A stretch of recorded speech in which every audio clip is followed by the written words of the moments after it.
Say, that's a great-looking camera you have. Where'd you get it? No, don't tell me. Welcome to Watch Mojo, and today we're counting down our picks for the top 10 things from the 90s you'll likely never do again. Wow. The first step in helping you solve a heating problem. What? For this list, we'll be looking at the most common things we had to do in the 1990s that now seem like ancient history. Did you live through the 90s? What's something you're likely not to do again? Let us know in the comments. Number 10. Wait to see your pictures.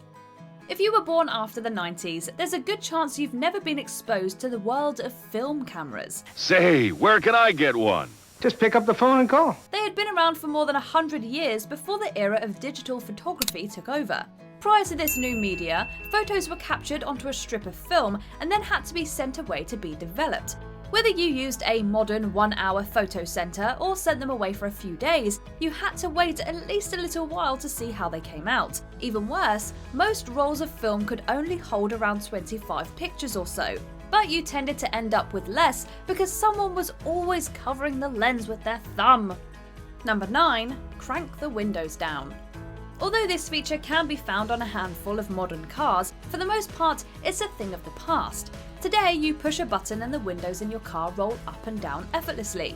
Prior to this feature being widely available, riders had to manually crank a small arm on the door to open and close the windows. Roll your window down, start there. So you gotta hear the street, you gotta smell it, you know? You gotta taste that shit, feel it. It was tedious and made even worse in certain weather conditions. Power windows actually hit the market pretty early on in 1941, but it really was only a luxury at the time. It took many years before they became the standard, and now we can't imagine going back. Sorry, man. It's not gonna work. You're not Schwarzenegger.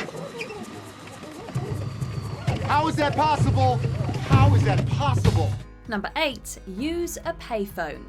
Hello? Good afternoon. Hey, I'm calling to speak to where are you calling from? It was in the 2010s when carrying a phone in your pocket became the mainstream.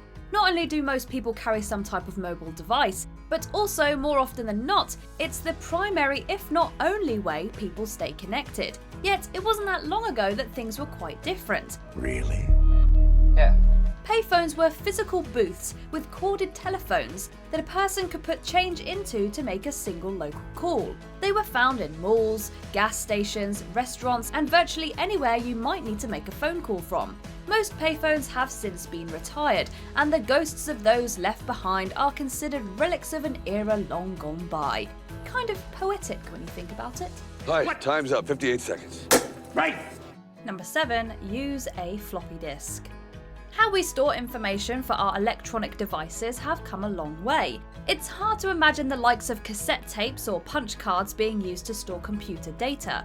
Floppy disks were invented as a portable storage medium to hold electronic information. They contained a magnetic circular disc that would spin while a device read from and wrote data onto it. They were the most popular way to transfer data from one computer to another for many years, eventually replaced by CDs, DVDs, USB sticks, and hard drives. Floppy disks have only managed to survive as the save icon in your Word document. Guess we're all a little nostalgic, huh?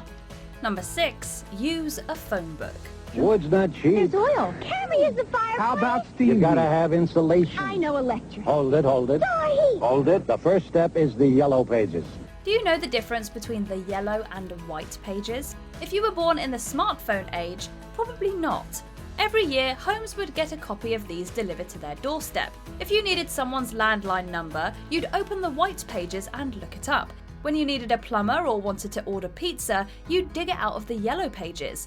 These giant books contained the listings for every business and person with a phone in your local area. It gets beat up, bruised, battered, abused, because it's the one packed with millions of businesses. Since they've since been replaced by a quick Google search, the most common thing these books are used for now is kindling, probably. Or ripping them in half works too, we guess. Number 5. Blow out video game cartridges.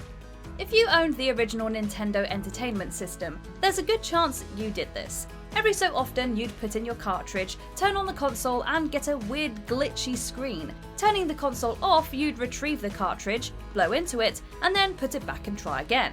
More often than not, the game would spring to life and on you would go. Since many consoles in the 80s and 90s relied on solid-state cartridges for games, this trick became the de facto way to fix your game when it wouldn't load. Whether or not it actually worked is debatable, but nonetheless, players still did it all the time. Number 4. Rent movies at a store. Fast checkout, 24-hour quick drop return, open late every night. Well, the perfect video store Welcome to Blockbuster Video. is popping up all over the country. There's one near you. All cards on the table, we know that video rental stores are not completely dead. A handful of mum and pop shops are still out there, and you'll occasionally see videos for rent at a corner store. When you see them all next to each other, it's kind of makes it easier, but with on Netflix you only see the title and that's all, but you have to scroll through it and it takes a while to get through all of the movies. Across the board, however, the world has moved on to streaming services for on-demand movies. When Netflix introduced the idea of subscription-based DVD rentals towards the end of the 1990s, it signaled the end of an era. No longer did you have to leave your house to rent a movie, and about a decade later, they pivoted to streaming and the world never looked back. Sorry Blockbuster, but we don't miss your late fees. Wow! Wow!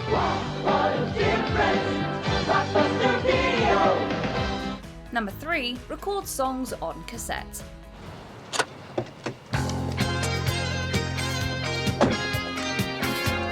Much like our previous entry, the world of music faced a massive change in the 1990s as well. At one time, music fans would listen to their favourite songs on the radio and scramble to record them on a cassette tape when they came on.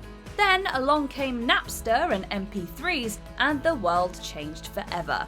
With the introduction of digital music, the landscape completely shifted. It was on college campuses with high-speed internet that Napster really took off in the fall of '99. So, how many MP3s do you have on your computer? About 600. Maybe 100 or something. 6,000 or 7,000. No one was recording songs off the radio or making mixtapes anymore. Instead, services like iTunes and Spotify let us hear any song we wanted, for a small fee of course. At least we don't have to hear the announcer's voice at the start or end of our favourite tunes anymore. Seriously, sometimes they spoke right through it. Number 2. Use dial-up internet. In 1997, using a 56k baud modem, it would have taken you roughly 10 minutes to download a single 4MB MP3 music file. Although that may seem ridiculously slow compared to what we have now, the internet was also a different place. During the days of dial-up internet, the web didn't really exist, and most people used the internet to simply browse message boards and surf through gopher sites, which were essentially just text-based web pages. On your mark, get set. We're riding on the internet, cyberspace, set free. Hello, virtual reality. Users of dial-up internet will tell tales of slow load times and that terrible screeching noise of the phone connecting to a provider. Guys, you couldn't use the phone and internet at the same time. The 90s really were a wild time. Before we reveal our top pick, here's an honourable mention.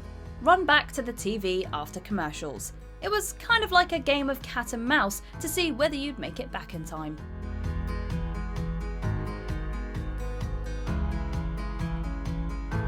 Before we continue, be sure to subscribe to our channel and ring the bell to get notified about our latest videos. You have the option to be notified for occasional videos or all of them. If you're on your phone, make sure you go into your settings and switch on notifications. Number 1. Be kind, please rewind. VHS, and in the early years, Betamax, were magnetic tapes put into VCRs, short for video cassette recorders. Audiences would rent a movie in the form of a VHS tape, play it on their VCR, and when the movie was done, they would rewind it for the next person. Much like cassettes, VHS tapes were a magnetic medium and ran sequentially from start to finish. If you wanted to go back to an earlier point in the film, you had to physically rewind the tape. Movie rental stores would always have signs and stickers reminding people to rewind their tapes before returning them. Not only was it annoying, but so was the constant nagging reminder to do so too. No one misses that part of the 90s. Do you agree with our picks? Check out this other recent clip from WatchMojo, and be sure to subscribe and ring the bell to be notified about our latest videos.